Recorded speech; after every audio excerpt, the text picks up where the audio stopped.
चुंबकत्व। कल हमने चुंबकत्व के अंतर्गत क्या क्या देखा था? अक्षीय स्थिति में चुंबक पर किस प्रकार से तीव्रता लगती है इसका हमने गणना किया था। साथ ही साथ हमने निरक्षीय स्थिति के लिए भी कुछ जो है गणना किया था, है ना। तो आज हम जो है निरक्षीय स्थिति में चुंबकीय क्षेत्र की तीव्रता का पूरा मान हम निकालेंगे और उस पर आधारित सवाल हल करेंगे। चुंबक के किसी भी स्थिति के लिए किसी भी बिंदु पर चुंबकीय क्षेत्र की तीव्रता, इन बिंदुओं पर अध्ययन करेंगे। तो सर्वप्रथम हम निरक्षीय स्थिति में चुंबकीय क्षेत्र की तीव्रता के लिए मान देखते हैं। निरक्षीय स्थिति में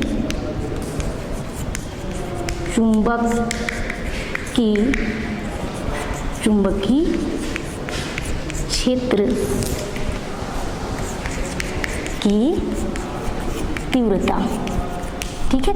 कल इसके अंतर्गत हमने इसके पिक्चर देखे थे और कुछ वैल्यू भी, कुछ मान भी हमने ज्ञात किया था, ठीक है। निरक्षीय स्थिति किसे कहते हैं? जब चुंबक इस प्रकार से हो, ये दंड चुंबक NS, इसकी प्रभावी लंबाई क्या था? 2L, जिसको हमने दो भागों में बांट दिया था, L और L, है ना। इसका मध्य बिंदु O, इससे D दूरी पर यह बिंदु स्थित है जहाँ पर हमको चुंबकीय क्षेत्र की तीव्रता ज्ञात करनी है, ठीक है। तो यहाँ पर हमने देखा था कि इस बिंदु पर इस ध्रुव के कारण भी चुंबकीय क्षेत्र की तीव्रता लगती है और इस ध्रुव के कारण भी क्या लगता है? चुंबकीय क्षेत्र की तीव्रता लगता है ना। और इनकी ध्रुव जो प्रबलता होती है वो कितना होता है? M। दोनों का क्या होता है? ध्रुव प्रबलता M होता है। तो यहाँ पर हमने देखा था कि ये N ध्रुव के कारण इस पर जो चुंबकीय क्षेत्र की तीव्रता बिंदु P पर जो लगता है ना, इस यहाँ पर हम एकांक उत्तरी ध्रुव की कल्पना करते हैं, ठीक है। तो एकांक उत्तरी ध्रुव की कल्पना करने के कारण इसकी जो तीव्रता होती है वो कहाँ पे जाता है? NP की दिशा में, ठीक। इसका मान हमने, इसका जो तीव्रता है इसका मान हम B1 से दिखाते हैं और इसके द्वारा लगने वाली तीव्रता को किससे दिखाते हैं? B2 से, ठीक है। तो यहाँ पर हमने इस चीज को कल देखा था कि उत्तरी ध्रुव N के कारण बिंदु P पर चुंबकीय क्षेत्र की तीव्रता, हाँ, इसका हमने क्या किया था? कल मान लिखा था, है ना। B1 इज इक्वल टू क्या था? μ0/4 पाई इंटू M, है ना, इंटू 1 अपॉन इनके बीच की दूरी क्या हो गया? NP का स्क्वायर, ठीक है। और चूंकि यहाँ एकांक उत्तरी ध्रुव की कल्पना करते हैं तो प्रतिकर्षण होता है, इसलिए इसकी दिशा कहाँ होता है? ऊपर की ओर, ठीक। तो B1 की दिशा जो होता है ऊपर की ओर होता है, NP की दिशा में कहाँ पे होता है? NP की दिशा में, ठीक है।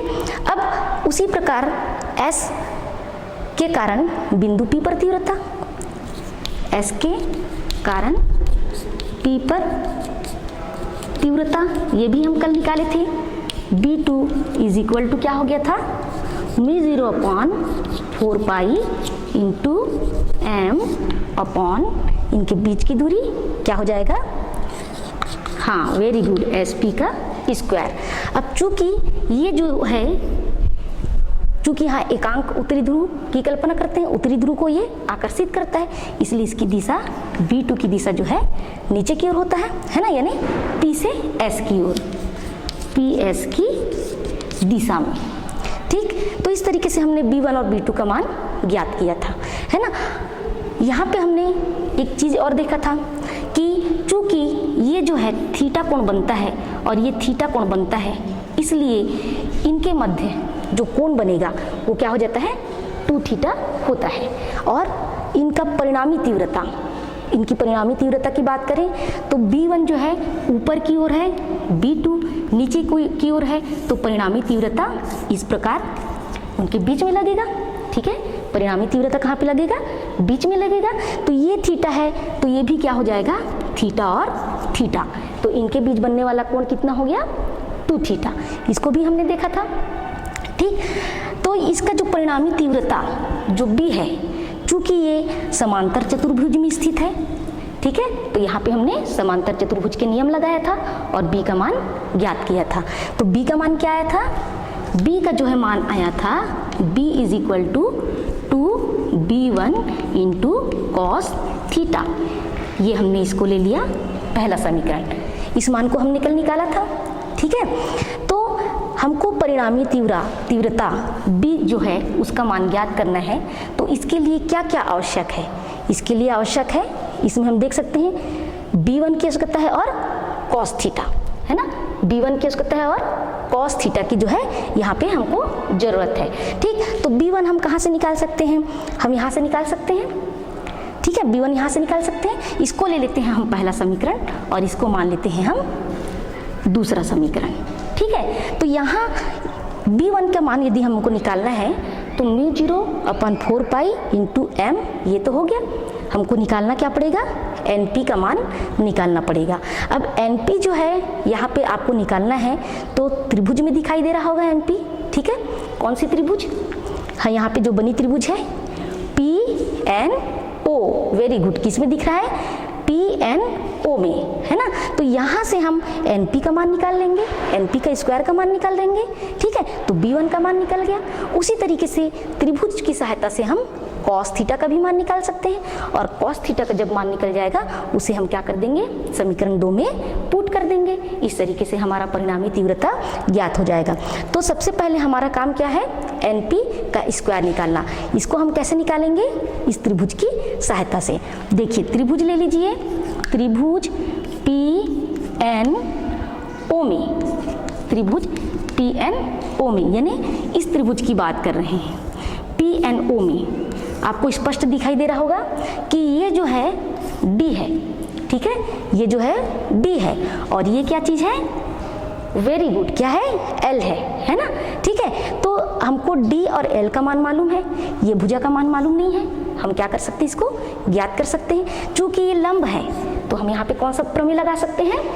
हाँ, पाइथागोरस प्रमेय जो है हम यहाँ पे लगा सकते हैं। तो पाइथागोरस प्रमेय के अनुसार क्या होता है? कर्ण का जो वर्ग होता है वह लंब के वर्ग और आधार के वर्ग के बराबर होता है ना। लंब के वर्ग धन आधार के वर्ग के बराबर होता है। कर्ण का मान क्या हो जाएगा त्रिभुज में? NP, है ना, NP का स्क्वायर इक्वल टू L का मान क्या हो जाएगा? लंब का मान क्या हो जाएगा? OP, है ना, OP का स्क्वायर प्लस आधार का मान क्या हो जाएगा? ON का स्क्वायर। अब इन पे वैल्यू पुट कर दें। OP जो है क्या है? D, है ना, और ON क्या है? हाँ, L, ठीक है। तो इस वैल्यू को रख देते हैं तो ये क्या हो जाएगा? D का स्क्वायर प्लस L का स्क्वायर। इस तरीके से हमने क्या ज्ञात कर लिया? NP का स्क्वायर ज्ञात कर लिया, ठीक है। तो यहाँ पे NP का स्क्वायर रख देने पर क्या हो जाएगा? बिल्कुल सही, B1 का मान हमको मिल जाएगा, ठीक है। अब हमको क्या निकालना है? cos थीटा का मान निकालना है। cos थीटा क्या होता है? हाँ, cos थीटा का मान बिल्कुल सही, cos थीटा यानी आधार बटा कर्ण। cos थीटा बराबर होता है आधार बटा कर्ण, ठीक है। और इसे भी हम इसी त्रिभुज की सहायता से क्या कर सकते हैं? निकाल सकते हैं। यहाँ पे इस त्रिभुज में देखिए आधार जो हो जाएगा क्या हो जाएगा? L हो जाएगा, ठीक है। और कर्ण क्या हो जाएगा? अभी हमने कर्ण का स्क्वायर निकाला है, हमको क्या निकालना है? केवल कर्ण निकालना है। तो क्या करें? कर्ण निकालना है तो वर्गमूल ले ले, है ना, तो क्या निकल जाएगा? कर्ण निकल जाएगा, ठीक है। तो यहाँ पे हमको कर्ण निकालना है तो इसी चीज को हम आगे बढ़ाएं। चूंकि NP का स्क्वायर बराबर D का स्क्वायर प्लस क्या है? L का स्क्वायर है। यदि हमको केवल NP निकालना हो तो क्या करें? वर्गमूल लें, है ना। तो NP यदि निकालना है इसकी घात 2, वर्गमूल मतलब हो जाता है 1/2 घात, आधा घात, है ना। तो इधर जब हम लेंगे तो इधर भी क्या करना पड़ेगा? लेना पड़ेगा D का स्क्वायर प्लस L का स्क्वायर, ठीक है। ये जो हो जाएगा, ये जो वर्गमूल लगाते हैं हम किसको दिखाता है? आधा घात को।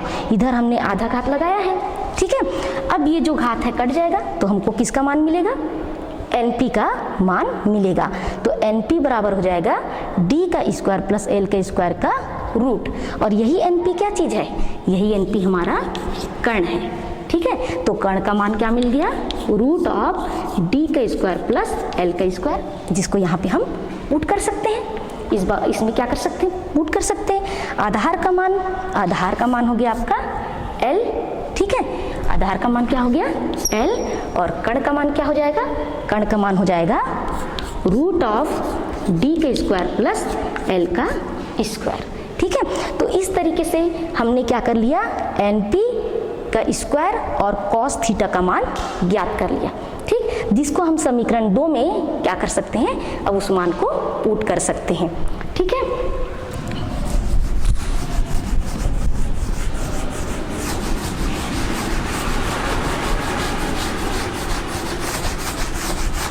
तो समीकरण 2 में हम मान को रखें।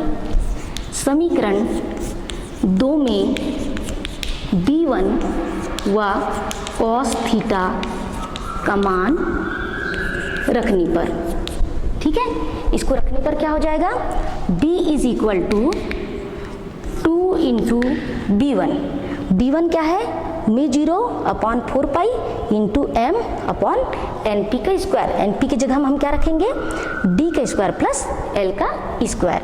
ठीक है, तो यहाँ पे हो जाएगा 2, है ना, समीकरण पहले लिख लेते हैं, 2b1 cos थीटा, इसके प्लेस में हो जाएगा, इसके स्थान में हो जाएगा b1 का मान, ये मान रख देंगे μ0/4 pi into m upon N P का मान क्या हो जाएगा, एन पी का स्क्वायर, इसका मान हो जाएगा D square plus L square. ठीक है, ये पूरा मान किसका हो गया, b1 का, है ना। अब जो है किसका मान रखना है, cos थीटा। cos थीटा का मान क्या निकाले हैं, l upon root of D के स्क्वायर प्लस एल का स्क्वायर। इस तरीके से ये परिणामी तीव्रता का जो मान है वो हमको मिलता है। और इसको थोड़ा सा हल करें, है ना, इसको और थोड़ा सा हम क्या कर सकते हैं, हल कर सकते हैं।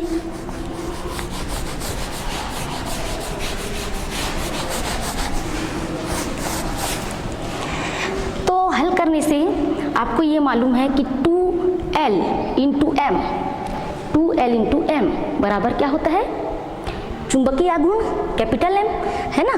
तो इसको पहले अपन लिख लेते हैं μ0/4 पाई, μ0/4 पाई, ठीक है, और इंटू ये m लिख लिए और ये 2 को इसके साथ लिख दिए 2l, ठीक, और अपॉन ये d का स्क्वायर प्लस l का स्क्वायर का कितना घात है, 1 घात, है ना, और यहाँ पे d square plus l square का ये रूट जो है कितना घात है, रूट मतलब आधा घात, है ना, तो ये आधा घात, ठीक है।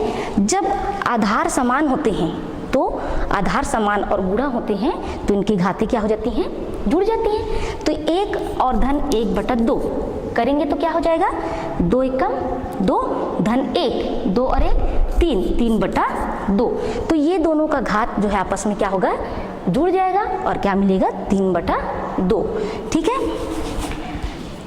तो ये हो गया μ0/4 pi into m into 2l, m into 2l क्या होता है, चुंबकीय आघूर्ण कैपिटल M, है ना, और d का स्क्वायर प्लस l का स्क्वायर, इनके जो है घात अभी हमने देखा 1 धन आधा कितना मिला था, 3/2, है ना, 3/2।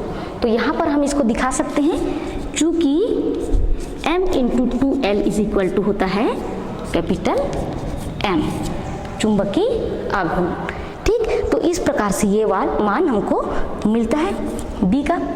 अब हम ये देखते हैं कि D का मान जो होता है ना, बहुत अधिक होता है किसकी अपेक्षा, L की अपेक्षा। तो उस स्थिति में D बहुत अधिक है L, तो L को क्या माना जा सकता है, नगण्य माना जा सकता है, ठीक।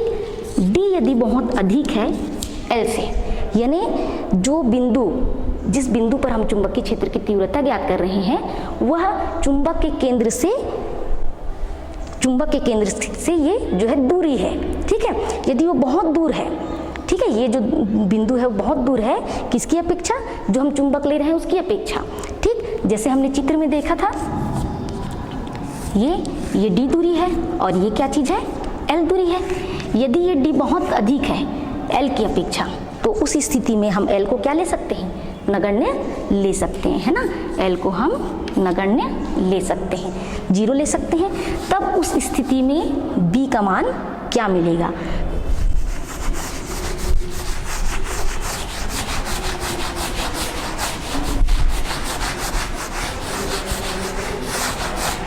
तब उस स्थिति में b के मान के लिए b इज इक्वल टू क्या हो जाएगा, μ0 upon 4 pi into capital M upon d का स्क्वायर प्लस ये क्या हो जाएगा 0 की घात 3/2, ठीक है ना। μ0 upon 4 pi into capital M d की घात 2 और ये पूरे की घात 3/2, ठीक।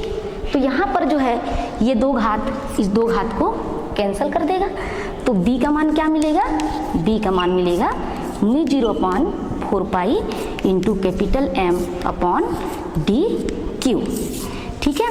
तो इस तरीके से हमको निरक्षीय स्थिति में क्या मिलता है, चुंबकीय क्षेत्र की तीव्रता की प्राप्ति होती है, ठीक। तो यहाँ पे हमने अक्षीय स्थिति और निरक्षीय स्थिति में क्या देखा, चुंबकीय क्षेत्र की तीव्रता।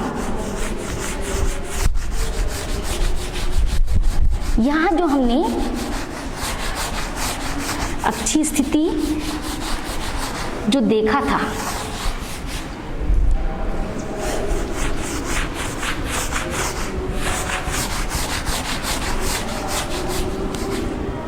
ठीक है, जो अक्षीय स्थिति कल देखा था उसके लिए b का मान क्या आया था, अक्षीय स्थिति के लिए b का मान जो कल आया था, है ना। तो अक्षीय स्थिति, और अक्षीय स्थिति किसको कहते थे, ये चुंबक, है ना। और इसके अक्ष में वह बिंदु स्थित होता था जिसकी हमको तीव्रता ज्ञात करनी होती थी। इसको हम गॉस की टेन स्थिति भी कहते हैं।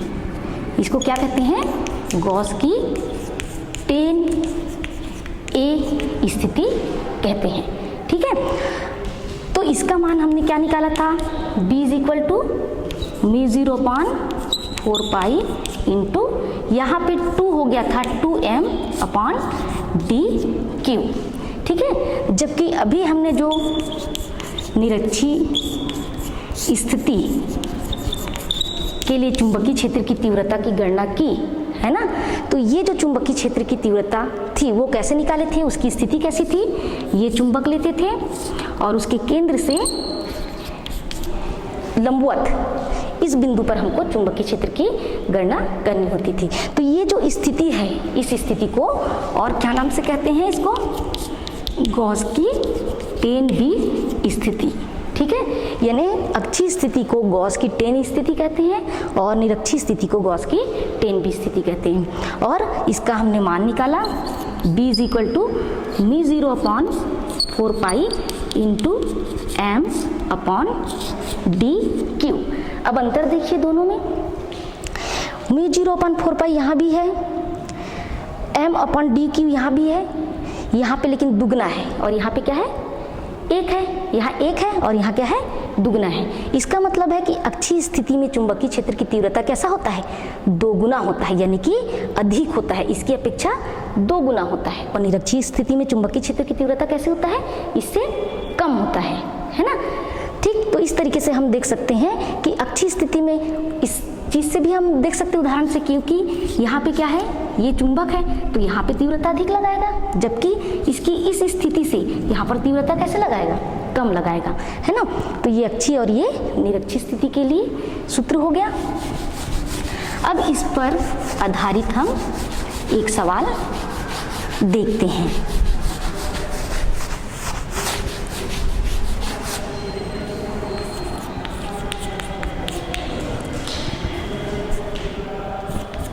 एक दंड चुंबक का चुंबकीय आघूर्ण 0.48 जूल प्रति टेस्ला है ना। दंड चुंबक के केंद्र बिंदु से 10 सेंटीमीटर की दूरी पर चुंबकीय क्षेत्र की तीव्रता की गणना कीजिए। पहला अक्षीय स्थिति के लिए और दूसरा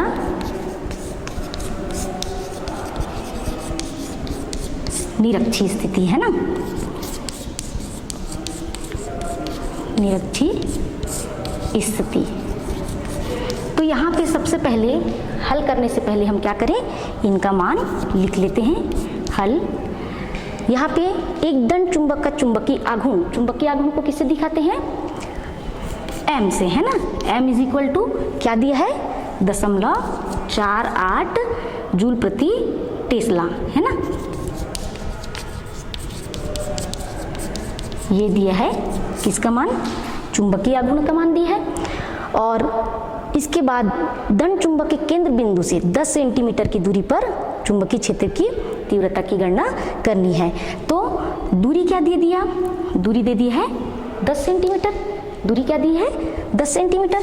तो d is equal to 10 centimetre. इसको हम किस में बदल सकते हैं, इसको हम बदल सकते हैं मीटर में। तो मीटर में कैसे बदलेंगे, 10/100 मीटर, ठीक है ना।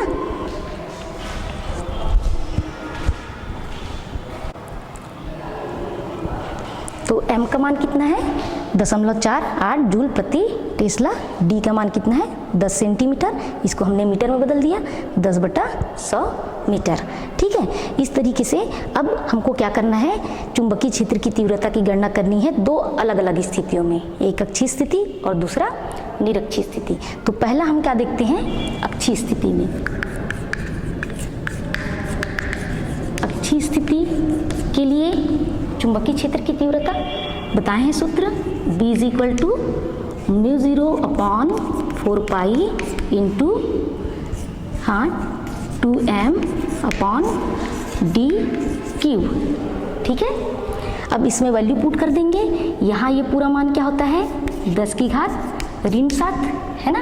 और 2m का मान कितना हो जाएगा, m का मान 0.48 और बटा d³ का मान कितना हो जाएगा, 10/100⁻³ 3 घात है इसलिए 3 हो गया, है ना। इसको हल करें, 10⁻⁷ गुणित 2 गुणित 0.48, है ना। और ये 10/100⁻³ यानी इनका 3 बार गुणा, ठीक। यहाँ से 1 0 1 0 कट गया, 1 0 1 0 1 0 1 0 से कट गया। और ये जो है 10 10 10 जो मान बचे हैं वो कहाँ चले जाएंगे, ऊपर, है ना। तो ये मिल जाएगा 10⁻⁷ गुणित 2 गुणित 0.48 गुणित ये पहला 10, ये दूसरा और ये तीसरा, ठीक है। अब यहाँ पे 10⁻⁷ गुणित इन तीनों को एक साथ हम गुणा कर दें, 10 गुणित 0.48 गुणित 10 का, ठीक है। तो यदि हम क्या करें, इनको आपस में गुणा कर दें तो क्या मिल जाएगा, 2 गुणित 0.48 इसका मान क्या मिलेगा, इधर हम कर देते हैं 2 गुणित 0.48 इसका मान कितना मिल जाएगा, 2 8 दूनी 16 का 6 हासिल का 1 4 दूनी 8 और 1 9, तो 0.96 मिल गया, ठीक। और इसमें फिर किसका गुणा कर दें, 10 का गुणा कर दें, 10 का गुणा कर देंगे तो देने से क्या हो जाएगा, दशमलव जो है यहाँ हो जाएगा, है ना, 9.6। तो इस तरीके से इसका मान कितना आ जाएगा, 9.6 गुणित 10 गुणित 10 है ना, कितना हो जाएगा 10 की घात 2। 10 की घात कितना हो गया 2। तो इस तरीके से जो मान मिलेगा 9.6 और गुणित 10 की घात ऋण 7 और 10 की घात धन 2 कितना हो जाएगा 10 की घात ऋण 5। इस तरीके से b का मान मिला। इसको हम टेस्ला में दर्शाते हैं। तो इस प्रकार अक्षीय स्थिति में b बराबर निकल जाएगा 9.6 गुणित 10 की घात ऋण 5 टेस्ला, 10 की घात ऋण 5 टेस्ला। ठीक है, ये कौन सी स्थिति में हो गया, अक्षीय स्थिति में। अब दूसरा जो है हमको क्या करना है, निरक्षीय स्थिति के लिए ज्ञात करना है।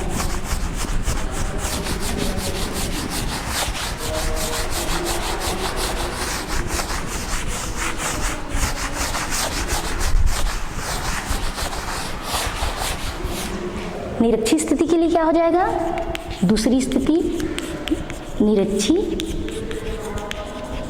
स्थिति।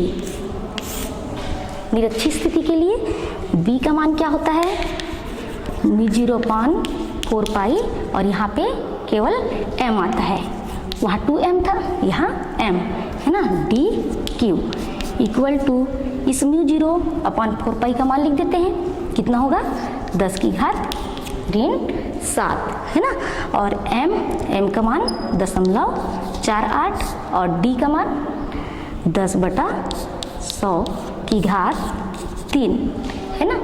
अब इसको हमको क्या करना है, हल करना है। 10 की घात ऋण 7 गुणित 0.48 और नीचे में हो जाएगा 10/100 गुणित 10/100 गुणित 10/100। ठीक, 0 0 से कटा, 0 फिर 0 से कटा, 0 पुनः 0 से कटा। इस तरीके से हमको मान मिलेगा 10 की घात ऋण 7 गुणित 0.48, यहाँ का एक 10 ऊपर चला गया, यहाँ का एक 10 पुनः ऊपर चला गया और यहाँ का 10 ऊपर चला गया। ठीक है, इन दोनों को हम गुणा कर देते हैं आपस में, कितना मिल जाएगा 0.48 को 10 से गुणा करने से 4.8 मिलेगा है ना। और 10 की घात ऋण 7 गुणित 10 की घात 10 गुणित 10, इसको 10 की घात 2 लिख सकते हैं।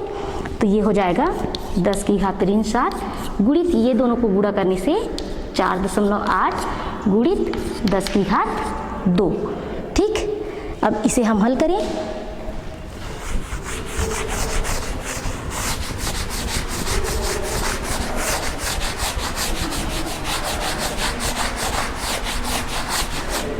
तो b का जो मान निकल जाएगा 10 की घात ऋण 7 और 10 की घात 2, कितना बचेगा, हाँ कितना बचेगा 10 की घात ऋण 5 है ना, और गुणित 4.8, इसको आगे पीछे लिख सकते हैं 4.8 गुणित 10 की घात ऋण 5 टेस्ला। ठीक है, तो इस तरीके से ये निरक्षीय स्थिति के लिए चुंबकीय क्षेत्र की तीव्रता की गणना हो जाती है। ठीक, इसके उपरांत हम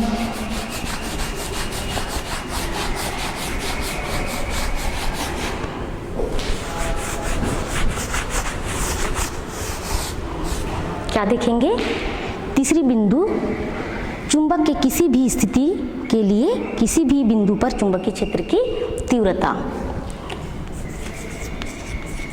चुंबक के किसी भी स्थिति के लिए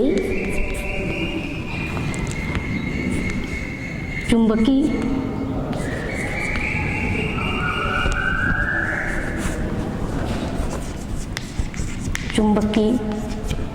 क्षेत्र के किसी भी बिंदु पर चुंबकीय क्षेत्र की तीव्रता। ठीक है, अब चुंबक के किसी भी बिंदु पर चुंबकीय क्षेत्र की तीव्रता ज्ञात करना है। ठीक, यहाँ पर हम एक दंड चुंबक ले लेते हैं। दंड चुंबक है NS, इसकी प्रभावी लंबाई आपको मालूम है क्या है 2 2L, इसको मध्य बिंदु से बांटें तो क्या होता है L और L, ठीक है। और वह बिंदु जहाँ पर हमको चुंबकीय क्षेत्र की तीव्रता ज्ञात करनी है वो बिंदु P। अब हमको चुंबक के किसी भी स्थिति में, है ना, चुंबक के किसी भी स्थिति के लिए चुंबकीय क्षेत्र के किसी भी बिंदु पर चुंबकीय क्षेत्र की तीव्रता की गणना करनी है। यानी वो बिंदु यहाँ भी हो सकता है, यहाँ भी हो सकता है, यहाँ भी हो सकता है, यहाँ भी हो सकता है, और ये बिंदु यहाँ भी हो सकता है जहाँ तक चुंबक का प्रभाव जाता है। तो उसमें स्थित कोई भी बिंदु पर हमको क्या करना है, चुंबकीय क्षेत्र की तीव्रता ज्ञात करनी है। तो ये बिंदु किन बातों पर निर्भर करेगा, ये बिंदु यहाँ से लेकर इसकी दूरी पर, और दूसरा बनाए गए यहाँ पे कोण, ठीक है। तो मान लेते हैं कि यह जो बिंदु है वो d दूरी पर है, ठीक, और इसके बनाए हुए कोण है ना थीटा। तो ये बिंदु किस पर निर्भर करेगा, ये बिंदु एक तो दूरी पर हो सकता है कि दूरी इतना हो तो यहाँ पे हो थीटा, थीटा बदलते जाएगा तो इस बिंदु का मान भी बदलते जाएगा। तो P का जो मान होता है वो D और थीटा पर निर्भर करता है।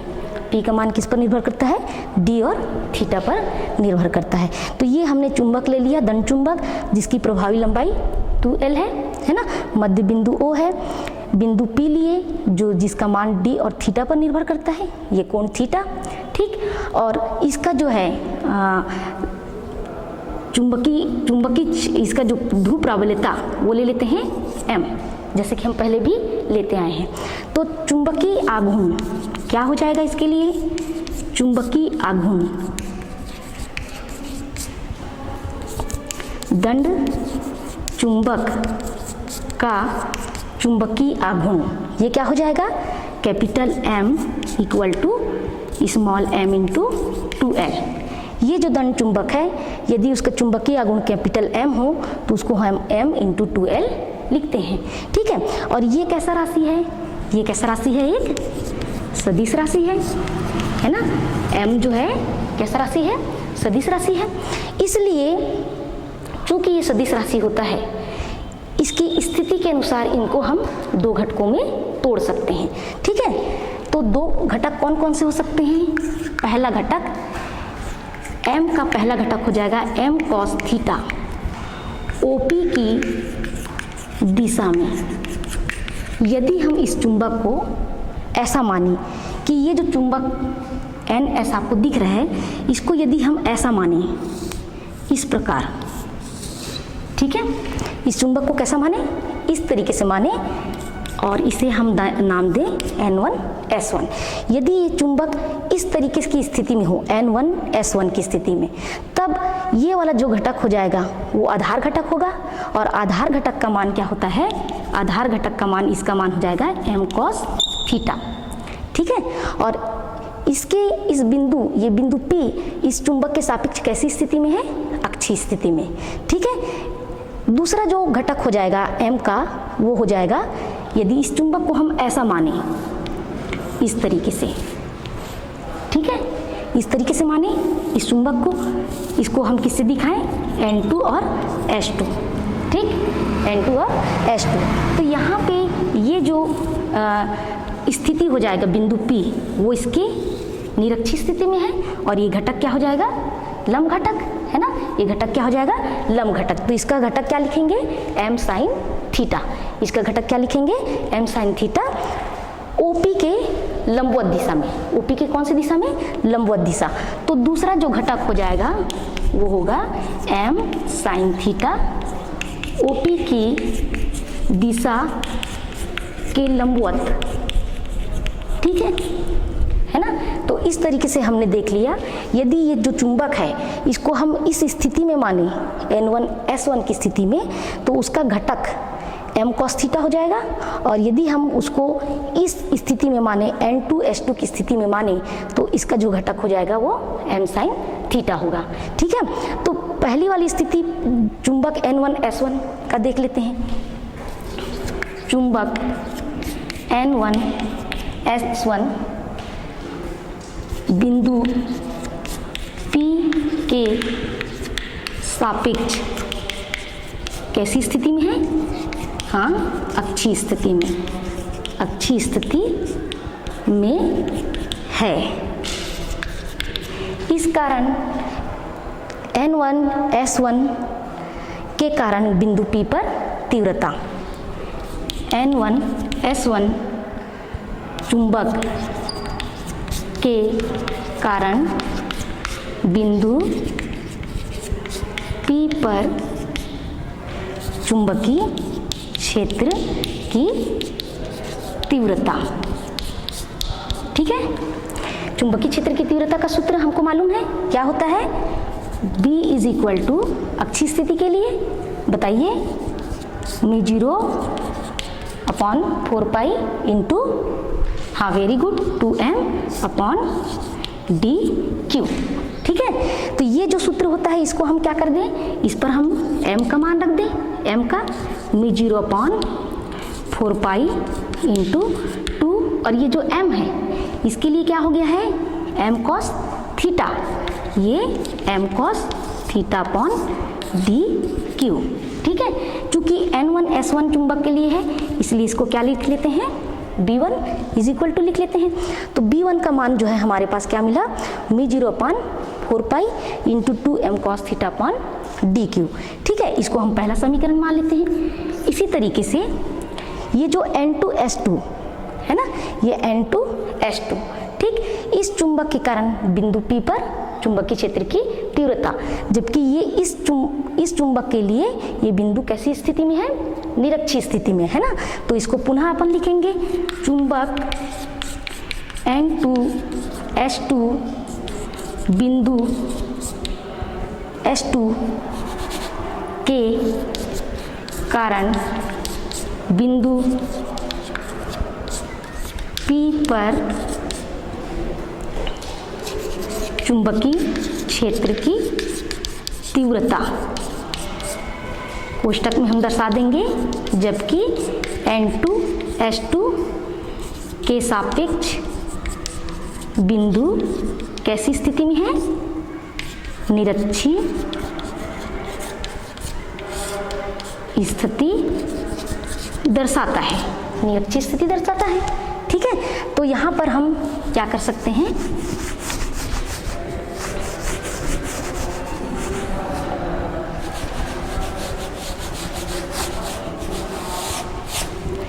यहाँ पर हम N2S2 के कारण बिंदु P पर चुंबकीय क्षेत्र की तीव्रता वो निकाल लेंगे, B2 is equal to μ0 upon 4 pi है ना, इंटू निरक्षीय स्थिति के लिए क्या होता है, सूत्र होता है m अपॉन, है ना, इसको यहाँ पे दर्शाते हैं, चूंकि B इज इक्वल टू निरक्षीय स्थिति में क्या मिलता है, μ0 अपॉन 4 पाई इंटू केवल m होता है ना, क्या होता है, केवल m होता है।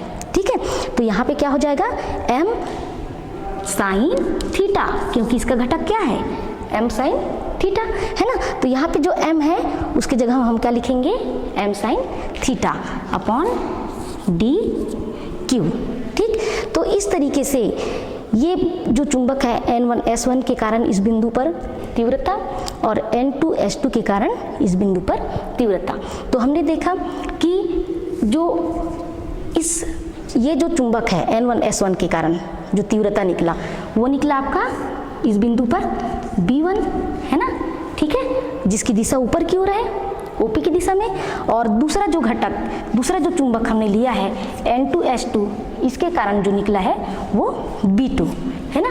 और इसकी दिशा कहाँ है, इसकी दिशा जो है इसके लंबवत यहाँ पे इस ओर B2। ठीक, तो परिणामी तीव्रता क्या होना चाहिए, परिणामी तीव्रता कहाँ होना चाहिए, बिल्कुल सही, ऊपर की ओर लंबवत है ना। तो यहाँ पर यदि हम परिणामी तीव्रता B का मान निकालना चाहें तो ये लंब है ना, ये यदि B1 है तो इसको हम क्या मान सकते हैं, B1 मान सकते हैं, इसके सामने की भुजा क्या मान सकते हैं, B1 मान सकते हैं, और ये B2, तो ये जो हो जाएगा वो क्या हो जाएगा, कण हो जाएगा। ठीक, और यहाँ पर हम क्या करेंगे, पाइथागोरस प्रमेय का प्रयोग करेंगे। ठीक है, तो पाइथागोरस प्रमेय का प्रयोग करते हुए हम B की मान की गणना करेंगे। ठीक है, तो सबसे पहले हम क्या करें, पाइथागोरस प्रमेय इसमें लागू करें। ठीक है, तो परिणामी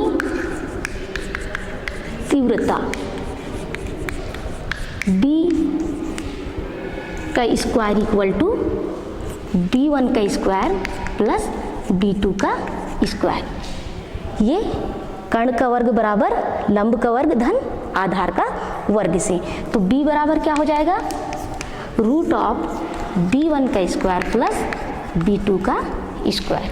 ठीक है, अब इसमें वैल्यू पुट कर दीजिए b1 और b2 का, तो क्या हो जाएगा, b is equal to root of b1 का मान बताएं, μ0 अपॉन 4 पाई है ना, into 2m cos theta upon D Q. इसका क्या हो जाएगा, स्क्वायर, यहाँ स्क्वायर लगा है, ठीक, प्लस दूसरा b2 का मान क्या हो जाएगा, μ0 upon 4 pi into m sine theta है ना अपॉन डी क्यू, और इसका भी क्या हो जाएगा इस तरीके से स्क्वायर। ठीक है ना, इसमें भी क्या हो जाएगा, स्क्वायर हो जाएगा। ठीक, इस तरीके से b का जो मान होगा वो क्या मिलेगा,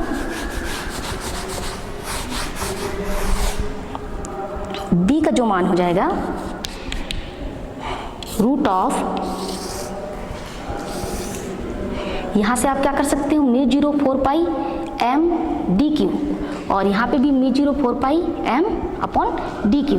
ये क्या है, उभयनिष्ठ है, इसे हम बाहर निकाल दें, μ0 upon 4 pi into m upon D Q, दोनों में क्या है, उभयनिष्ठ है, साथ ही साथ इनका क्या है, स्क्वायर है, तो ये स्क्वायर वर्ग के रूप में बाहर निकल जाएगा कॉमन, और क्या बच जाएगा, और अंदर में बच जाएगा, ये बचा 2 है ना, और क्या बचेगा, cos थीटा का स्क्वायर, ये स्क्वायर बचा हुआ है m2 cos थीटा का स्क्वायर, प्लस यहाँ पे क्या बच जाएगा, साइन थीटा का स्क्वायर। ठीक है, इस तरीके से ये जो है मान हमको मिलेगा, है ना। यहाँ से हम क्या कर सकते हैं, यहाँ से हम ये जो मान है इसको क्या कर सकते हैं, बाहर निकाल सकते हैं। ठीक, तो ये मान बाहर निकल जाएगा, वर्ग के रूप में है। ठीक है, ये जब बाहर निकलेगा, ये आधा घात, ये 2 घात, आधा घात कट जाएगा। ठीक, तो ये बाहर निकल गया μ0 upon 4 pi into m upon D Q, और रूट के अंदर बच जाएगा 2 cos थीटा का स्क्वायर, मतलब 2 का स्क्वायर मतलब 4 cos square theta plus sine square theta. ठीक है, अब μ0 upon 4 pi into m upon D Q, इसको हम क्या लिख सकते हैं, इसको लिख सकते हैं 3 धन 1 लिख सकते हैं 4 को, तो इसको हम लिख दें 3 cos square theta plus 1 cos square theta plus sine square theta, है ना। तो यहाँ पे जो है 4 को हमने 3 और 1 में बांट दिया, तो क्या मिल जाएगा, μ0 upon 4 pi m upon D Q root of ये 3 cos स्क्वायर थीटा, है ना, और ये पूरे का मान cos square theta plus sine square theta equal to क्या होता है 1, है ना, तो ये हो जाएगा यहाँ पे 1। तो ये जो मान होता है ये क्या होता है, परिणामी तीव्रता का मान होता है। अब इसको हम अक्षीय स्थिति के लिए देख सकते हैं, निरक्षीय स्थिति के लिए भी इसका मान को देख सकते हैं। थीटा जब हम 0 करते हैं यहाँ पे तो वो अक्षीय स्थिति के लिए मान देता है, और थीटा जब हम 90 लिखते हैं तो वो कौन सी स्थिति के लिए मान निकलता है, निरक्षीय स्थिति के लिए मान निकलता है। इस तरीके से आप थीटा और डी के मान को परिवर्तित करके जैसे जैसे इसमें मान रखते जाते हैं वैसे वैसे उस बिंदु की चुंबकीय क्षेत्र की तीव्रता का मान ज्ञात होते जाता है। ठीक, इस तरीके से इस विषय के बारे में हमने आज देखा, चर्चा किया। कल इससे आगे और कुछ बिंदुओं पर हम चर्चा करेंगे। धन्यवाद।